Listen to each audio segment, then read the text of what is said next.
class fish is asking your opinion on something. I know there's a whole bunch of stuff in the chat. First class, can you repeat what opinion you want on father fish? I have a feeling it has something to do with black water and tannins and low pH. You know what? But if you could,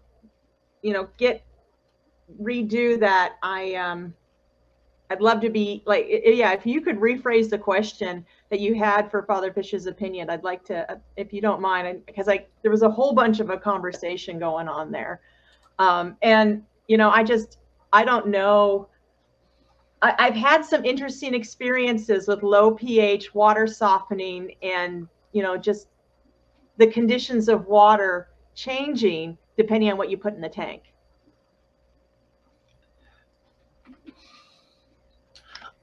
I think what you have to do is you have to follow the fish and follow the plants, follow the life.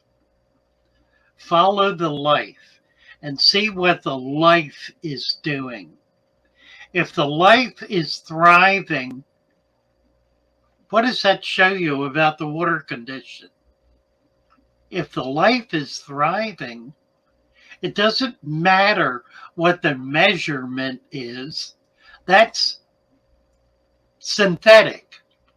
That's just a number put on a chemical reaction.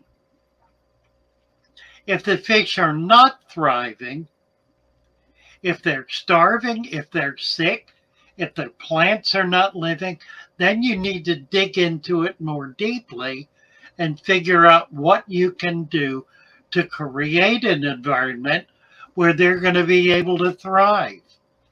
Don't worry about what the pH is.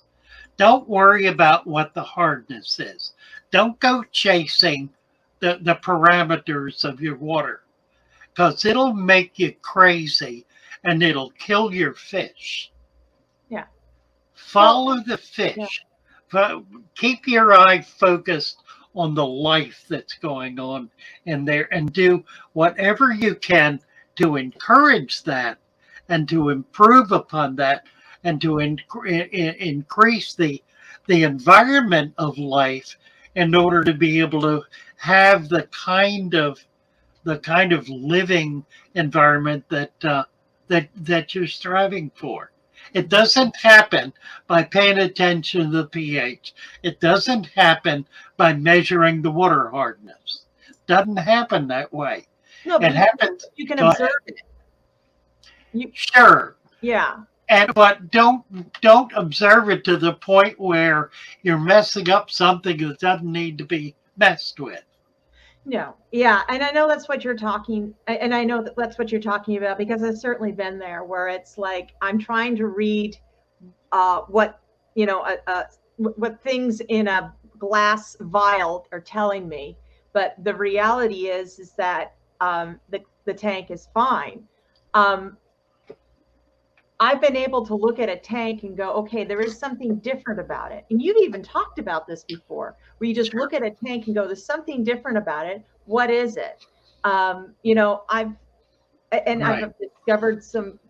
discovered that plants can use up minerals in the water column, especially if all I'm doing are top offs. So sometimes I have to add, minerals back into the water. Or if I've got too much driftwood, or tannins, I have to remove, and I don't want a system that allows for these tannins to soak in, meaning like I've got plants that don't do too well with excess tannins. I have to remove some of those tannins, but I do that by observing. Fanaticals. Mm-hmm. I don't feel right until I breathe the air from my tank and felt the life through my senses. There it is. That's exactly right.